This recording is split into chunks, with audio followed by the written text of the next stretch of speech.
إياك نعبد وإياك نستعين اهدنا الصراط المستقيم صراط الذين أنعمت عليهم غير المغضوب عليهم ولا الضالين آمين رب اشرح لي صدري ويسر لي أمري واحلل عقدة من لساني يفقهوا قولي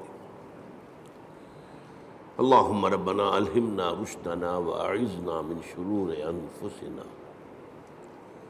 اللهم أرنا الحق حقا وارزقنا اتباعه وأرنا الباطل باطلا وارزقنا اجتنابه آمین یا رب العالمین۔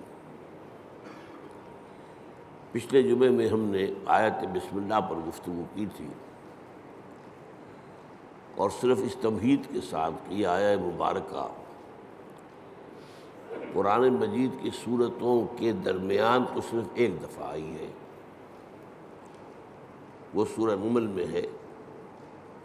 حضرت سلیمان نے جو خط لکھا تھا ملکہ سبا کو، اس کا آغاز اس سے ہوا تھا اِنَّهُ مِن سُلَيْمَانَ وَإِنَّهُ بِسْمِ اللَّهِ الرَّحْمَنِ الرَّحِيمِ۔ باقی جو قرآن مجید کی 113 سورتوں کے شروع میں یا ان سے پہلے جو آیت درج ہے اس کے بارے میں اختلاف ہے کہ آیا یہ ان سورتوں کا حصہ ہے یا نہیں ہے۔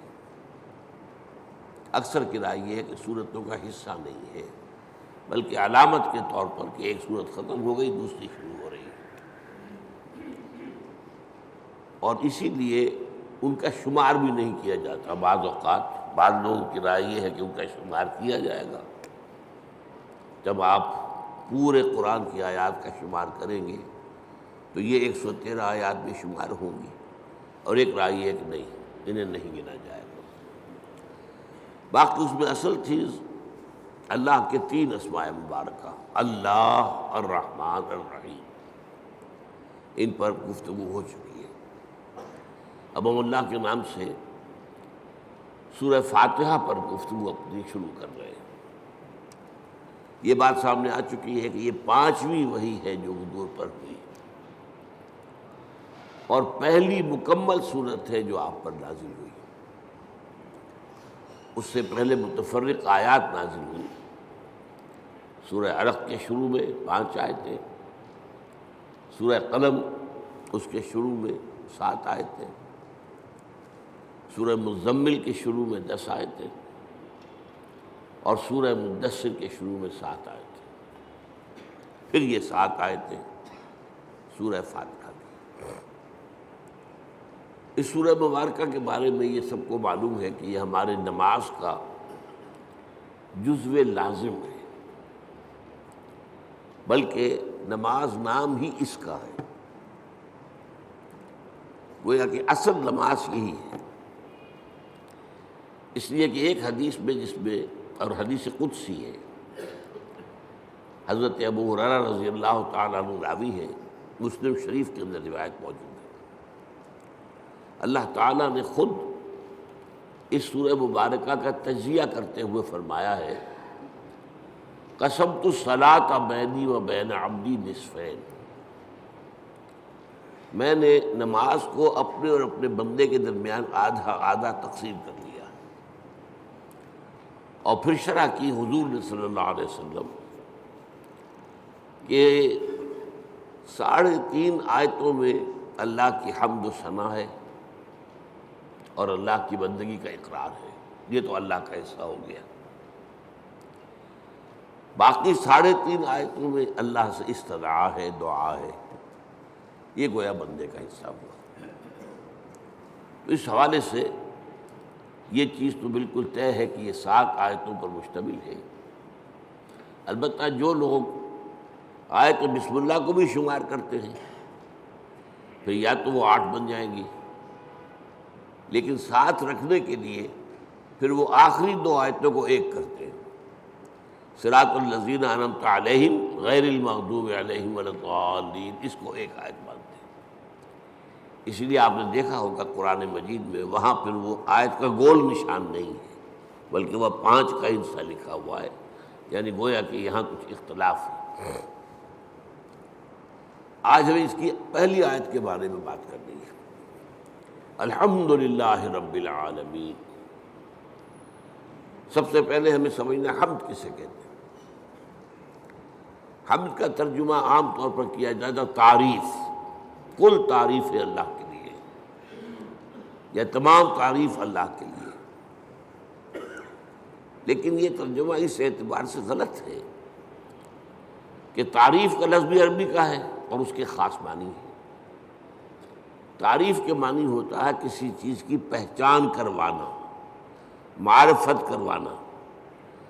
ہم کسی سے کہتے ہیں آپ کی تعریف کیا ہے، کیا مطلب ہے؟ آپ اپنا نام بتائیے، یہ نام آپ کی پہچان ہے، آپ کی تعریف کیا ہے؟ اس کا مطلب یہ نہیں ہوتا کہ آپ اپنی حمد بیان کریں، اپنی ثنا بیان کریں، اپنے فضائل بیان کریں، اپنے اعلیٰ مقامات بیان کریں، بلکہ تعریف کا مطلب ہے پہچان کروانا، پہچان کرنا بھی نہیں۔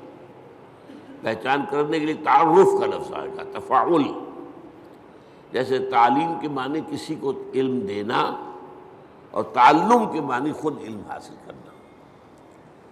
تو تعریف اصل میں مناسب ترجمہ نہیں ہے، لیکن کیا کریں، اور اردو میں مستعمل یہی ہو گیا۔ دوسرا لفظ اس کے لیے جو بہت صحیح ہے وہ ثنا ہے، کل ثنا اللہ کے لیے۔ ثنا کے معنی کیا ہے؟ یہ تثنیہ آپ کہتے ہیں، 2۔ ثنا کے معنی لپیٹنے کے لیے، کسی میں جو ہم نے خوبی دیکھی وہی ہم نے اس کے سامنے بیان کی، گویا کہ اس کی خوبی کو اس کی طرف لوٹا رہے ہیں، یہ ثنا ہے۔ کل ثنا اللہ کے لیے ہے، تو جو بھی خوبیاں ہیں جس کی کہ اس اعتبار سے اس کی طرف اس کو لوٹایا جائے تو یہ ثنا ہو جائے۔ اب تیسری بات سمجھیے، تعریف اور ثنا بھی اس کا اصل مفہوم نہیں ہے، اس کا بنیادی مفہوم شکر ہے، کل شکر اللہ کے لیے۔ آپ دیکھیں گے کہ حضور سے بھی اور قرآن میں بھی جو مقام شکر کا آتا ہے وہاں پر لفظ حمد آتا ہے۔ آپ کو بھوک لگی ہوئی تھی، نہ قحط بھی تھی، کھانا کھایا، توانائی ایک جسم میں محسوس ہوئی، آپ نے کیا دعا پڑھی؟ الحمدللہ الذی اطعمنی وسقانی وجعلنی من المسلمین۔ اب یہ مقام شکر ہے۔ اسی طریقے سے آپ کو اگر اجابت ہو جائے صبح ٹھیک تو طبیعت جو ہے ہلکی ہو جاتی ہے، قبض ہو تو طبیعت بھاری رہتی ہے، لہذا اجابت سے فارغ ہو کر کیا دعا ہے؟ الحمدللہ الذی اذھب عنی الاذی وعافانی۔ اس اللہ کا شکر ہے جس نے مجھ سے اذیت بخش ہے کو دور کر دیا، اذیت، اور مجھے عافیت بخشی۔ یہ آپ نے حکما کا قول سنا ہوگا کہ قبض جو ہے وہ 100 امراض کی بنیاد بن جاتا ہے۔ تو گویا کہ یہ جو فضلات ہیں ہمارے جسم سے ان کا نکل جانا، یہ ہمارے لیے ایک بڑی رحمت ہے، اس پر اللہ کا شکر ادا کیا جائے۔ تو جہاں کہیں بھی مقام آئے گا کہ شکر کا لفظ آئے، اب آپ کی آنکھ کھلی صبح، رات بھر کی کیفیت نیند کی جو تھی، آپ کا شعور آپ کے پاس نہیں تھا، اور ایک حدیث سے معلوم ہوتا ہے، قرآن مجید کی آیت سے بھی، کہ روح جو ہے وہ اللہ تعالیٰ نیند میں سلب کر لیتا ہے۔ جان رہتی ہے لیکن روح نکال لیتا ہے۔ اللہ یتوفی الانفس حین موتہا، لیکن یہ کہ موت میں بھی نفس آتا ہے، والذی لم تمت فی منامہا، اور جس کی موت کا وقت نہیں آتا اس کی نیند میں وہ اللہ تعالیٰ روح کو سلب کرتا ہے، پھر لوٹاتا ہے۔ تو اب اس کو گویا کہ حدیث میں کہا گیا کہ یوں سمجھیے کہ نصف موت تو ہو گئی نا، اور ہم کہیں گے کہ نیند جو ہے موت کی بہن ہے، اس کی دعا کیا سکھائی حضور نے؟ الحمدللہ الذی احیانی بعدما اماتنی والیہ النشور۔ اس اللہ کا شکر ہے جس نے مجھے از سر نو زندگی دی، اس کے بعد کہ مجھ پر موت طاری کر دی تھی۔ موت کی بہن تو مجھ پر طاری ہو گئی تھی، نیم مردہ تو میں ہو چکا تھا کہ میرا شعور جو ہے وہ نہیں تھا میرے ساتھ۔ وہاں بھی لفظ حمد ہے، الحمدللہ الذی احیانی بعدما اماتنی والیہ النشور۔ آپ سوچ رہے ہوں گے کہ ہمارے معمولات میں بدقسمتی سے یہ چیزیں شامل نہیں رہی۔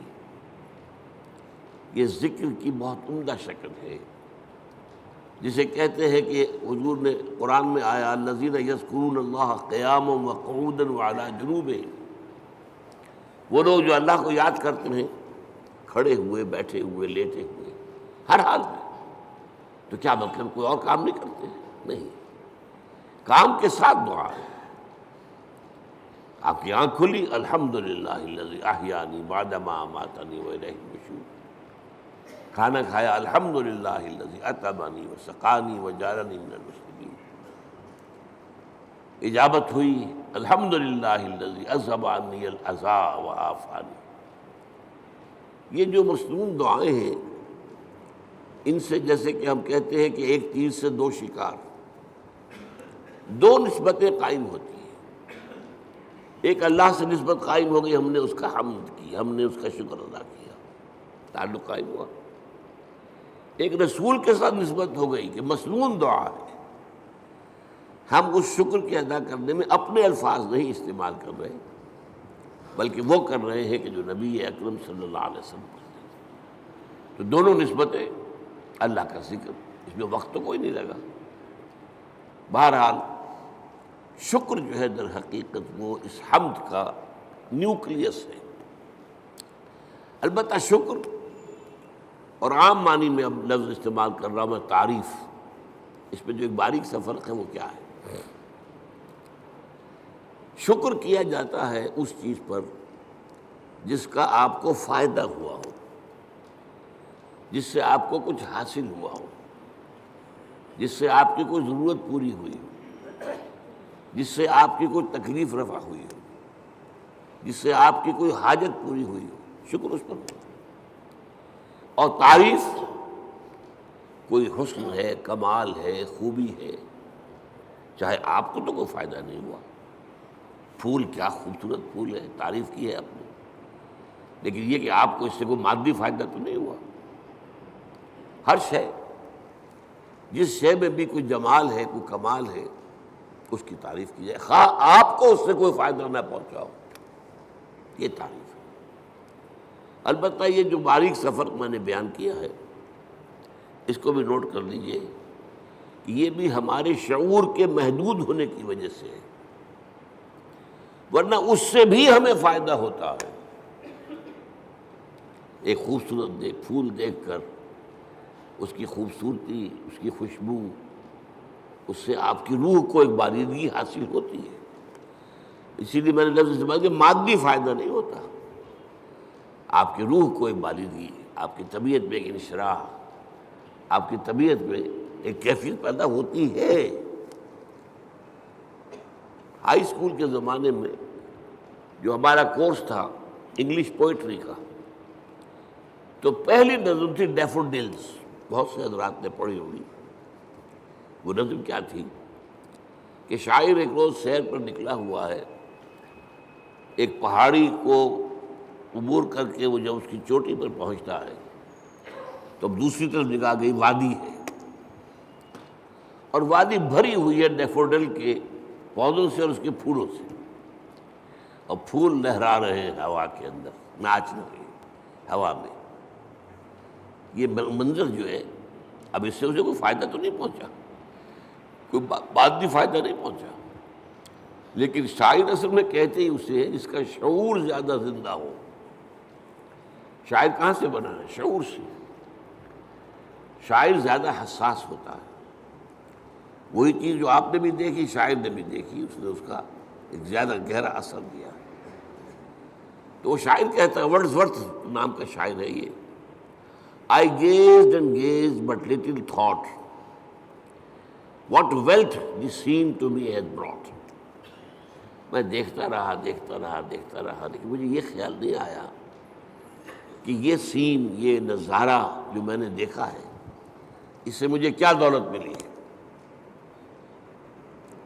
اب اس کے بعد اسے احساس ہوا فراف من کاؤچ لائی، کیونکہ اکثر اب ہوتا ہے کہ میں جب اپنے کاؤچ پر، اپنے بستر پر لیٹا ہوتا ہوں، ان ویکنٹ اور ان پینسو موڈ، کسی فکر میں ہوں یا خالی ذہن ہوں، they flash upon that inward eye which is the bliss of solitude, وہ ڈیفوڈل کا نظارہ جو ہے میری اندرونی آنکھ کے سامنے آ جاتا ہے۔ They flash upon that inward eye which is the bliss of solitude, جو کہ انسان کی تنہائی کا سب سے بڑا، یوں سمجھیے کہ اس کی نعمت ہے۔ And then my heart with pleasure fills and dances with the daffodils. اب پھر میرا دل جو ہے خوشی سے بھر جاتا ہے، اور وہ بھی ان ڈیفوڈلز کے ساتھ ناچنا شروع کر دیتا ہے۔ تو یہ اندرونی چیز انسان کو ملتی ہے، اور یقیناً لیکن یہ کہ عام آدمیوں کو اس کا احساس نہیں ہوتا۔ البتہ جو مادی جو فائدہ ہوتا ہے، جیسے بھوک سے نجات ملی، پیاس سے نجات ملی، اور کوئی آپ کا کام ہوا، اسی طرح یہ لفظ استعمال ہوتا ہے قرآن میں۔ جب اللہ تعالی ہمیں پہنچا دے گا اپنے فضل و کرم سے جنت میں، جب داخل ہوں گے، تو جو ترانہ ہوگا وہ کیا ہوگا ہماری زبان پر؟ الحمدللہ الذی ہدانا لہذا وما كنا لنہتدی لولا ان ہدانا اللہ۔ سارا شکر اس اللہ کا ہے جس نے ہمیں یہاں تک پہنچایا۔ یہ ہدایت کے معنی ہم جب آخری حصہ پڑھیں گے سورت کا تب تفصیل سے بات کروں گا۔ ہدایت کے درجے ہیں، ہدایت کا درجہ یہ بھی ہے کہ آپ نے کسی کو کوئی بات بتا دی، ایک درجہ اس سے آگے ہے، اس کو خوب اچھی طرح سمجھایا۔ اب مثال کے طور پر کوئی شخص آپ سے کوئی پتہ پوچھ رہا، بھائی مجھے فلاں جگہ جانا ہے، ذرا مجھے بتائیے۔ آپ نے کہا یوں جانا، ادھر مڑ جانا، ادھر چلے جانا۔ امریکہ میں جو ہے وہ گنتی کرتے ہیں لائٹس کے ساتھ، ٹریفک لائٹس، 4 ٹریفک لائٹس کے بعد بائیں کو مڑ جانا، اس کے بعد پھر تیسری کے اوپر دائیں کو مڑ جانا۔ یہ بتا دیا آپ نے، یہ بھی ہدایت ہی ہے نا۔ ایک درجہ یہ ہے کہ آپ نے کہا بھائی لاؤ میں تمہیں پہنچا آتا ہوں، آپ نے اس کی انگلی پکڑی یا اپنی گاڑی میں بٹھایا اور اس کی منزل پر پہنچا دیا۔ یہ منزل تک پہنچا دینا، یہ ہدایت کا آخری مرحلہ ہے۔ اللہ نے ہدایت کا ابتدائی مرحلہ تو ہمیں کیا، ہمارے اپنے اندر ہدایت موجود ہے، نیکی اور بدی کی پہچان موجود ہے۔ الہمہا فجورہا و تقواہا، ہماری روح کے اندر اللہ کی معرفت بھی ہے اور محبت بھی ہے، موجود ہے۔ پردے پڑ گئے ذہول کے، غفلت کے، ہماری ساری توجہ جو ہے دنیا میں، ہم گم ہو کر رہ گئے، ورنہ ہمارے اندر ہے سب کچھ۔ قرآن کہتا ہے فطرت اللہ التی فطر الناس علیہا، یہ انسان کو جو بنایا اللہ نے، یہ فطرت اللہ پر بنایا، فطرت اللہ التی فطر الناس علیہا ہے۔ ہمارے اندر معرفت بھی ہے، محبت بھی ہے، محبت بھی خابیدہ ہے، اور معرفت کے اوپر بھی ذہول کے پردے پڑے ہوئے۔ اسی لیے قرآن اپنے آپ کو کیا کہتا ہے؟ تذکرہ، کلا انہا تذکرہ، یاد دہانی ہے۔ فذکر بالقرآن من یخاف وعید، آپ تذکیر کیے، یاد دہانی کرائیے۔ یہ تعلیم نہیں ہے، تعلیم تو اس چیز کی ہوتی ہے جو پہلے انسان کو معلوم نہ ہو۔ تذکیر وہ ہے جو آپ کو یاد تھی، معلوم تھی، بھول گئے آپ، لیکن آپ کے علم میں تھی، بھول گئے۔ تذکیر، یاد دہانی، بھئی فلاں وقت، بھئی فلاں وقت ہوا تھا معاملہ، تمہیں یاد نہیں رہا، یہ آپ تذکیر کر رہے ہیں۔ کوئی ادھر ادھر کی بات کر کے آپ بتائیں گے یاد آ جا، ہاں مجھے یاد آ گیا، یہ تذکیر۔ تو قرآن تذکیر کے لیے آیا ہے، تذکرہ ہے، ذکرہ، ذکرہ بھی کہا گیا۔ وَلَقَدْ يَسَّرْنَا الْقُرْآنَ لِلذِّكْرِ فَهَلْ مِن مُدَّكِرٍ، اس یاد دہانی کے، ورنہ تمہارے اندر موجود ہے۔ اللہ کی معرفت ہے، اللہ کی محبت ہے، نیکی اور بدی کا شعور ہے، یہ دے کر دنیا میں بھیجا ہے تمہیں۔ اور اس کے بعد یہ ہے کہ اس سے اگلی ہدایت اللہ نے اپنی کتابیں نازل کر دی، اللہ نے اپنے نبی بھیج دیے، اپنے رسول بھیج دیے۔ پھر اس سے اگلی ہدایت کیا ہے؟ تم ارادہ کرو خیر کا، اللہ توفیق دے گا اور انگلی پکڑ کر تمہیں پہنچائے گا۔ یہ ہے ہدایت کی وہ آخری منزل کہ جب وہ داخلہ ہوگا تو اہل جنت کی زبان پر یہ حمد کا ترانہ ہوگا، الحمدللہ الذی ہدانا لہذا وما کنا لنہتدی لولا ان ہدانا اللہ۔ اس میں یہ ہے کہ وہاں پہنچا دینا، لیکن اس دعا کو آپ یاد کر لیجئے، کبھی کوئی نئی بات آپ کے علم میں آ گئی تب بھی آیت پڑھیے، یہ اللہ نے مجھے علم دیا ہے، ہم اس قابل نہیں تھے کہ علم خود حاصل کر دیتے۔ وہ اس آیت کا ترجمہ کیا ہے؟ کل حمد کل شکر اس اللہ کا ہے جس نے ہمیں یہاں پہنچایا جنت تک، ہم پہنچنے والے نہیں تھے، ہم اپنے بل پر، اپنی سمجھ سے، اپنی کوشش سے پہنچنے والے نہیں تھے۔ وما كنا لنهتدي لولا ان هدانا اللہ۔ اسی طرح آپ کو کسی مجلس میں کوئی آپ کو محسوس ہو کہ آپ کے دل کو کوئی روشنی ملی ہے، کوئی آپ کو ہدایت کا کوئی نقطہ ہاتھ آیا ہے، کوئی ہدایت کی طرف آپ کی کوئی توجہ ہوئی ہے، یہ دعا مانگیے، الحمدللہ الذی ہدانا لہذا وما کنا لنہتدی لولا ان ہدانا اللہ۔ چاہے وہ کسی کے ذریعے سے آیا ہو، لیکن الٹیمیٹ سورس تو اللہ ہے نا۔ خود اس کو کس نے بتایا تھا؟ اللہ نے بتایا تھا۔ ہمیں جس نے سکھایا ہے اسے کس نے سکھایا تھا؟ اللہ نے سکھایا تھا۔ اسی طرح الحمدللہ الذی صدقنا وعدہ واورثنا الارض نتبوأ من الجنۃ حیث نشاء۔ ایک جگہ یہ ترانہ آیا ہے، جنت والے ترانہ جو ہے کل حمد کل شکر اس اللہ کا ہے جس نے ہم سے اپنا وعدہ سچا کر دکھایا۔ اس نے ہم سے کہا تھا کہ تم میرے راستے پہ چلو گے میں تمہیں جنت دوں گا، آج ہمیں اللہ نے وہاں پہنچا دیا۔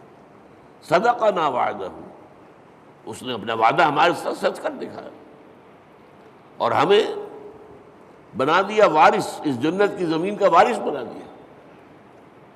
ہم جہاں چاہے ڈیرا لگائیں، کھلی چھوٹ ہے ہمیں۔ الحمدللہ الذی صدقنا وعدہ واورثنا الارض، زمین کا ہمیں وارث بنا دیا۔ اس سے بعض حضرات چاہیے کہ جنت کی ابتدائی منزل اسی زمین پر ہوگی، زمین کا وارث بنا دیا گیا۔ واورثنا الارض، بعض نے کہا نہیں، ارض سے مراد ارض جنت ہے، جنت کی زمین کا ہمیں وارث بنایا۔ لیکن میری ذاتی رائے بھی یہی ہے، اصل میں حساب کتاب یہی ہوگا، میدان حشر اسی زمین میں ہوگا، اس لیے کہ قصہ زمین برسر زمین، آپ نے نیکی یہی کمائی ہے، بدی بھی یہی کمائی ہے، اس کی سزا بھی یہی ہوگی اور اس کی جزا بھی شروع یہاں ہوگی، لیکن شروع ہوگی، جزا کے مرحلے ہیں، پھر اس کے بعد جنت، آسمانی جنتوں کی طرف عروج ہوگا۔ لیکن وہ جو میں نے کئی دفعہ آپ کو بتایا ہے، قرآن مجید میں ایک نزل کا لفظ آتا ہے، نزل، اور ایک عربی میں ضیافت کا لفظ، ان دونوں میں فرق کیا ہے؟ نزیل کہتے ہیں کسی مہمان کو جب کہ وہ فوراً آیا آپ کے ہاں، نزلہ اترا، کوئی اونٹ سے اترا آپ کے دروازے پر، نزیل ہے، گھوڑے سے اترا آپ کے دروازے پر، نزیل ہے، کسی خچر پر تھا، گدھے پر تھا، اترا، نزیل ہے۔ آج آپ کار سے اترتے ہیں، نزیل ہے، نزلہ تو ہے۔ آتے ہی آپ کیا کرتے ہیں؟ موسم کے لحاظ سے کوئی ٹھنڈا یا گرم، فوری طور پر ٹھنڈا یا گرم جو ہے اس کی تواضع کی جائے گی، پھر ضیافت ہوگی، پھر اہتمام ہوگا، پھر جو ہے آپ اہتمام کے ساتھ کھانا تیار کریں گے، وہ ضیافت ہے۔ یہ جو قرآن مجید میں یہ نقطہ جو ہے بعض لوگوں کو بہت پریشان کرتا ہے، ذرا لطیف مزاج رکھنے والے لوگوں کو کہ کیا جنت کے اندر اللہ تعالیٰ حوریں ہوں گی، غلمان ہوں گے، شہد ہوگا، دودھ ہوگا، پھل ہوں گے، یہ مادی چیزیں جو ہیں ان کی کیا قدر و قیمت ہے؟ کیا یہی کچھ ملنا ہے؟ اس کا جواب یہی ہے، یہ نزل ہے، ابتدائی جو ہے مہمان نوازی اس سے ہوگی۔ اور کیوں ہونی ہے؟ ایک بندہ مومن اپنے راستے پر اگر وہ چلتا ہے ایمان اور اسلام پر، تو اس دنیا میں نعمتوں میں سے اکثر آلات میں محروم رہتا ہے۔ حلال کے ذریعے سے کہاں آپ پھل لائیں گے، کہاں اپنے بچوں کو پھل کھلائیں گے؟ آپ کو تنگی ترشی کے ساتھ جو ہے آپ نے اپنے نفس کے اوپر بھی قابو رکھا ہے، آپ نے کوئی جنسی جو ہے بے راہروی اختیار نہیں کی ہے۔ یہ جن خواہشات کو جو اللہ نے ہمارے اندر رکھی ہوئی ہیں ان کو کنٹرول کیا، روکا ہے۔ نہى النفس عن الهوى، خواہشات سے اپنے نفس کو روکے رکھا۔ تو میں کہتا ہوں اس کا منطقی جگہ یہی ہونی چاہیے کہ ان خواہشات کی بھرپور تسکین کا سامان کر دیا جائے جن سے تم نے ہمارے راستے پر چلنے کی وجہ سے اپنے آپ کو محروم رکھا۔ لیکن یہ نزل ہوگا، آخری جنت کے جو نعمتیں ہیں جو اور آگے درجے کھلیں گے، پھر چڑھنا ہوگا، صعود ہوگا۔ اس صعود کے بارے میں تو فرمایا ما لا عین رأت ولا اذن سمعت وما خطر علی قلب بشر۔ وہ جو اوپر کی جنتیں ہیں ان کی نعمتوں کے بارے میں حضور کے الفاظ ہیں، وہ تو وہ ہیں جو نہ کسی آنکھ نے دیکھی، نہ کسی کان نے سنی، نہ کسی کے دل میں ان کا احساس اور ادراک وارد ہوا۔ وہ یہاں بیٹھ کر تو ہم اندازہ کر ہی نہیں سکتے۔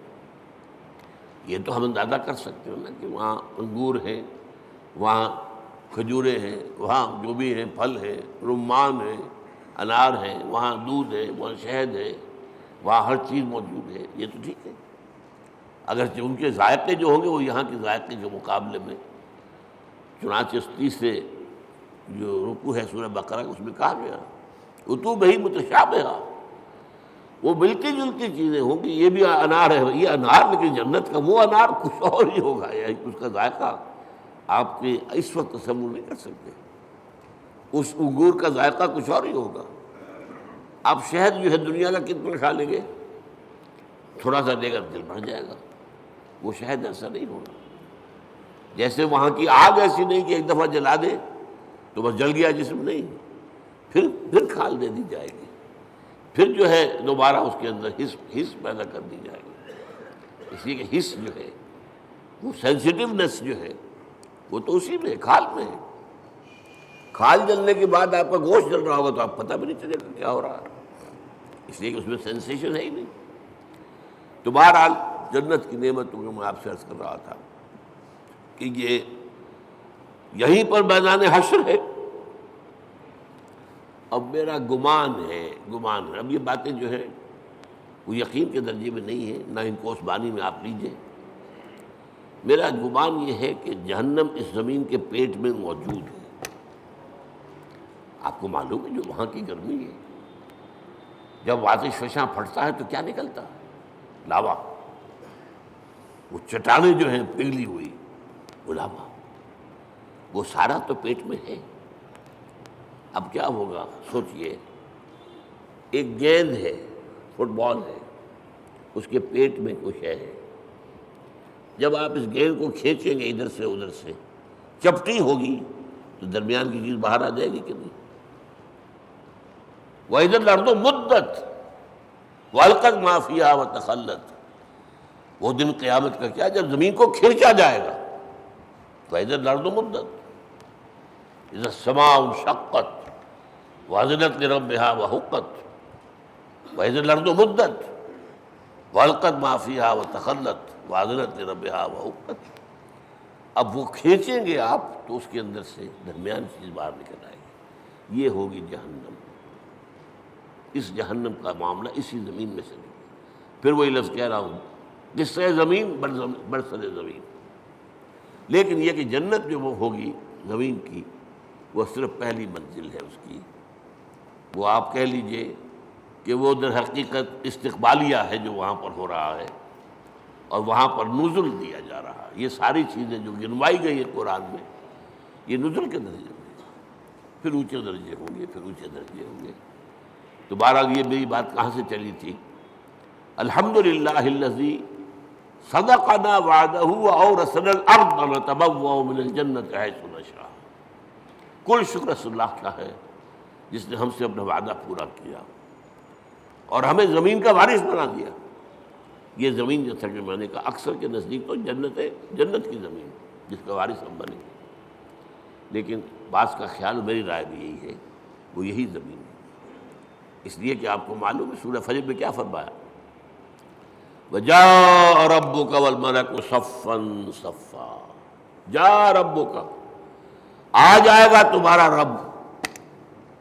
اللہ تو نزول فرمائے گا، میدان حشر میں آئے گا، یہی مقدمہ ہوگا، یہی عدالت لگے گی۔ جاء ربک والملک صفًا صفًا، تمہارا رب بھی آ جائے گا اور پھر فرشتے ہوں گے صفیں باندھے ہوئے، قطار اندر قطار، یہ نزول ہوگا۔ وَيَحْمِلُ عَرْشَ رَبِّكَ فَوْقَهُمْ يَوْمَئِذٍ ثَمَانِيَةٌ۔ وہ جب اللہ تعالیٰ اپنے اس عرش سے اتر کے اس زمین تک آئے گا، اب وہ کیا کیفیت ہوگی، آپ اس کے لیے کچھ نقشہ ذہن میں، کوئی مادی کوئی وجود اللہ کا نہ سمجھیے، لیکن کوئی کیفیت ہے جس کا نام، جس کو ان الفاظ سے تعبیر کیا گیا ہے۔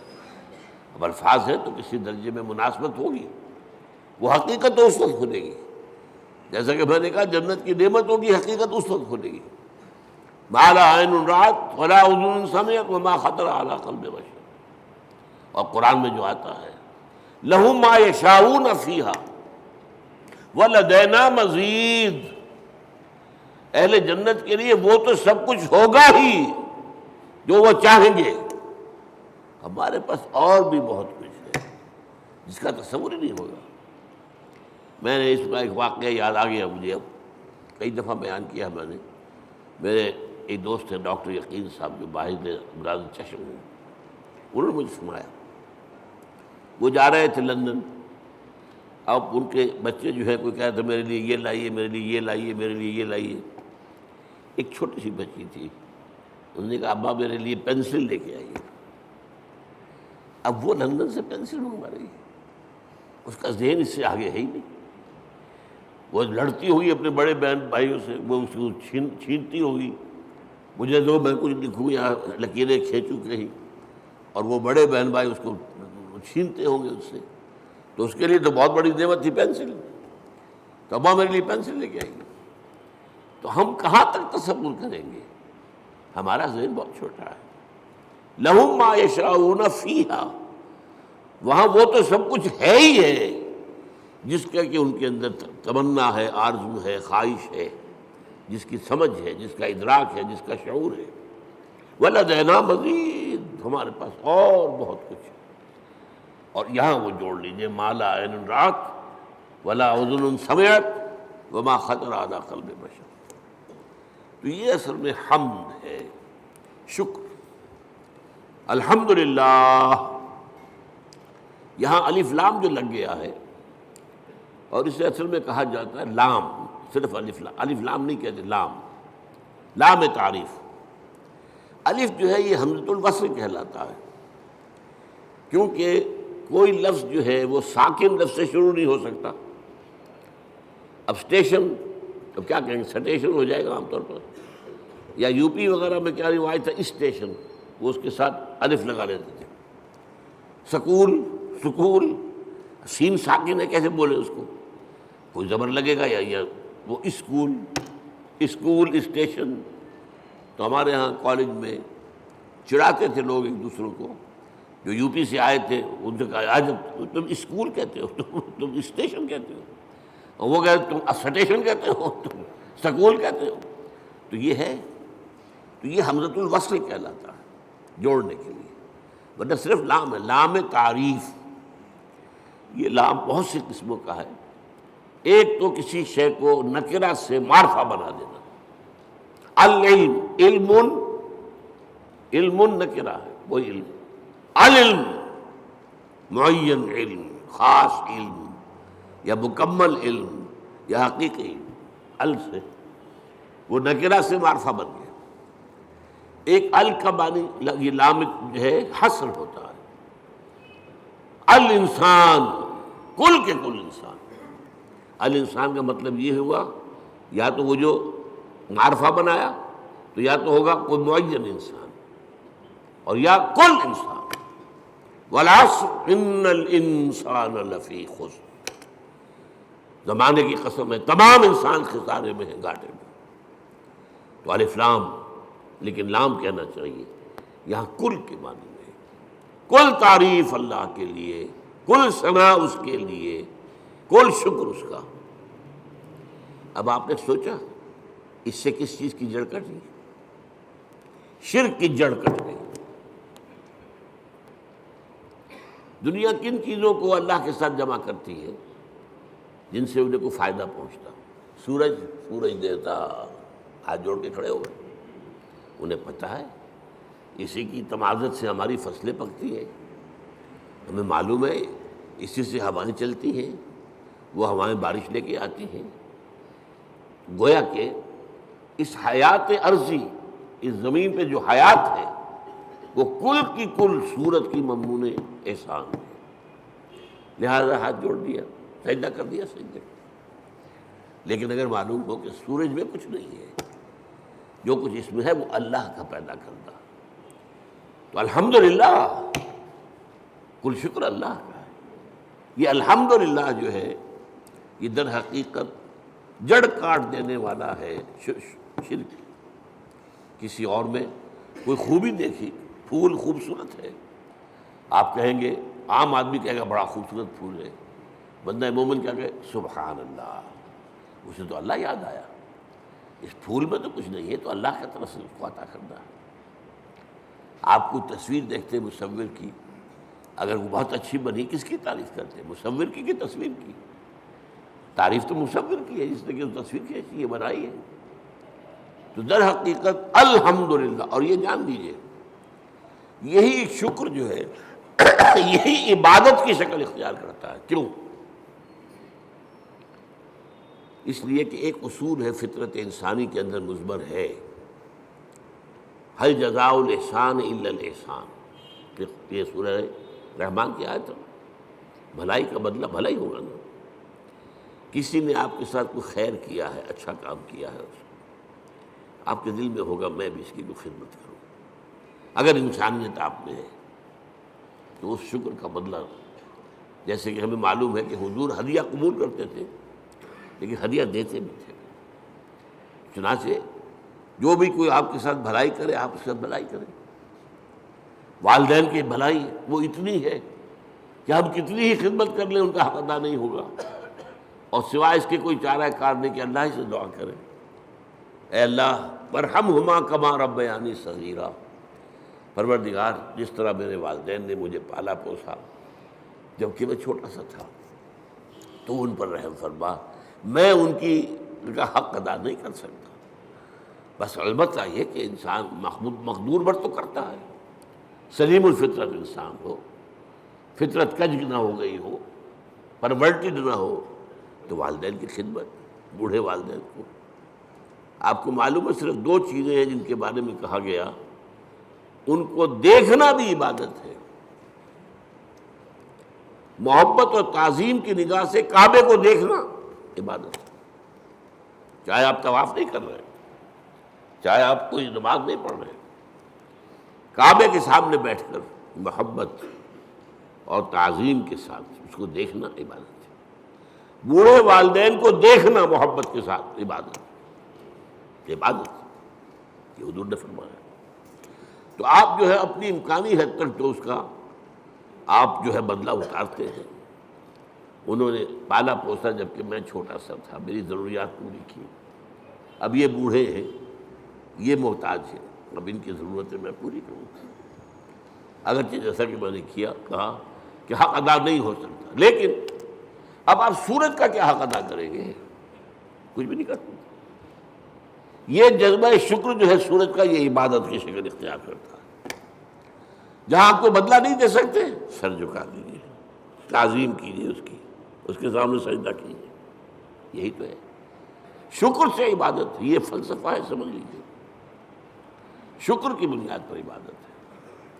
اسی لیے تو جس کو کہا حضور نے، اور میں نے ابھی حدیث آپ کو سنائی تھی، حدیث قدسی، الصلاۃ، جو اصل دعا ہے اس کی پہلی آیت ہی ہے الحمدللہ رب العالمین۔ قرآن کی پہلی آیت، پہلا لفظ کیا ہے قرآن کا؟ اگر آیت بسم اللہ اس میں شمار نہ کی جائے، جیسا کہ میں نے کہا کہ غالب رائے یہی ہے کہ وہ اس کا حصہ نہیں ہے، تو پہلا لفظ قرآن کا کیا؟ الحمد۔ اور آپ کو معلوم ہے یہ لفظ کتنا پیارا ہے اللہ کو۔ حضور کے نام سارے کے سارے اسی مادے سے ہیں۔ محمد حمد سے ہے، احمد حمد سے ہے، محمود حامد حمد سے ہے۔ اور اس امت کا نام پتہ ہے کیا ہے؟ حمادون، اللہ کی بہت حمد کرنے والے۔ حماد یہ مبالغے کا صیغہ ہو گیا، اللہ کی بہت حمد کرنے والے۔ اور ایک خاص بات یاد آئی ہے، حضور کی ایک حدیث ہے بڑی عجیب۔ قیامت کے دن وہ میدان حشر، جس کا میں نے نقشہ آپ کے سامنے بھی کھینچا ہے، ایک تو یہ کہ وہاں حضور کو ملے گا کیا مقام؟ مقاماً محمودا، وہی لفظ حمد۔ اور سب سے بڑی بات یہ، حضور نے فرمایا لواء الحمد بیدی، حمد کا جھنڈا میرے ہاتھ میں ہوگا، اور اس دن میں اللہ کی وہ حمد کروں گا جو آج نہیں کر سکتا۔ اس نقطے کو سمجھنا ضرورت ہے، غور کرنا ہوگا۔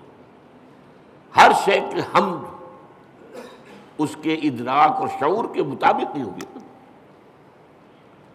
کسی نے آپ کے ہاتھ پر ہیرا رکھا، آپ نے سمجھا شیشے کا ٹکڑا ہے، تو کیا شکر کریں گے آپ؟ اگر معلوم ہو یہ ہیرا ہے تو شکر جو ہے اس کے متناسب شکر آپ کے قلب میں پیدا ہوگا۔ معرفت جو اس وقت ہوگی وہ آج نہیں ہے، پردے اٹھ چکے ہوں گے۔ آج چاہے اب بھی حضور کی معرفت ظاہر بات ہے کہ تمام انسانوں میں، مخلوقات میں سے بڑھ کر ہے، لیکن یہ کہ وہاں جب بے پردہ ہوگا معاملہ، تو فرمایا کہ وہ جو حمد میں اس میں بیان کروں گا وہ آج نہیں کر سکتا۔ تو یہ الحمدللہ، اللہ پر ہم گفتگو کر چکے ہیں۔ کل حمد کل شکر اللہ کے لیے، لہذا تعریف اسی کے لیے ہوگی، ثنا اسی کی ہوگی، شکر اسی کا ہوگا، عبادت اسی کی ہوگی۔ الحمدللہ رب العالمین۔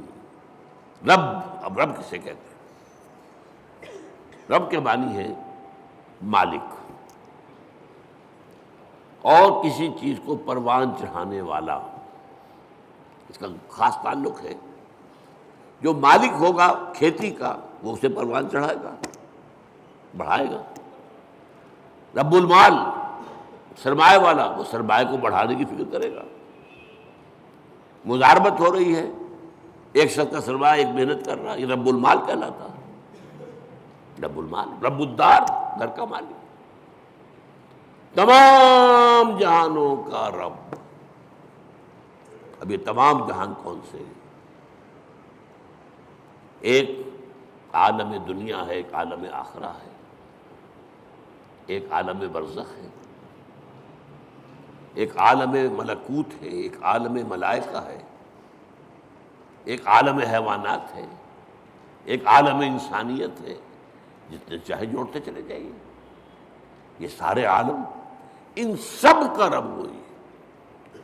یہ بھی در حقیقت اسی شرک کو کاٹنے والا، یہ کوئی بھی اس میں شریک نہیں ہے، وہ ہے تمام جہانوں کا رب، تمام جہانوں کا مالک، تمام جہانوں کا مختار مطلق، تمام جہانوں کو پروان چڑھانے والا وہی۔ الحمدللہ رب العالمین، کل حمد کل شکر کل ثنا اس اللہ کے لیے ہے جو تمام جہانوں کا پروردگار ہے، پالنہار ہے، روزی رساں ہے، مالک ہے، آقا ہے، جیسا کہ آقا کے لیے بھی رب کا لفظ آتا ہے۔ جب زلیخا نے گناہ کی دعوت دی تھی حضرت یوسف کو، کیا کہا تھا انہوں نے؟ انہ ربی احسن مثوایا، یہ تمہارا شوہر جو ہے عزیز مصر وہ میرا آقا ہے، ظاہر بات ہے خریدا تھا اس نے، اور اس نے مجھے بہترین طریقے پر رکھا ہے، میرے ساتھ اس نے سلوک کیا ہے، اب میں اس کے ساتھ خیانت کروں تو مجھے کس چیز کی دعوت دے رہی ہے؟ تو رب۔ تو اسی طریقے سے حضرت یوسف کے پاس جب ایلچی پہنچا تھا جیل میں، تو کہا گیا جہاں اپنے رب کے پاس، میں نہیں جاؤں گا اس کے پاس جب تک کہ وہ معاملہ طے نہ ہو جائے جو مجھے بدنام کیا گیا تھا اور بدنام کر کے جیل میں پہنچایا گیا تھا۔ واقعی میں داغدار تھا یا نہیں؟ ارجع الی ربک، لوٹ جاؤ اپنے رب، بادشاہ کو رب کہا گیا۔ تو رب جو ہے مالک کسی شے کا، رب البیت رب المال، تو تمام جہانوں کا مالک اور آقا، تمام جہانوں کا پروردگار و پالنہار اللہ ہے۔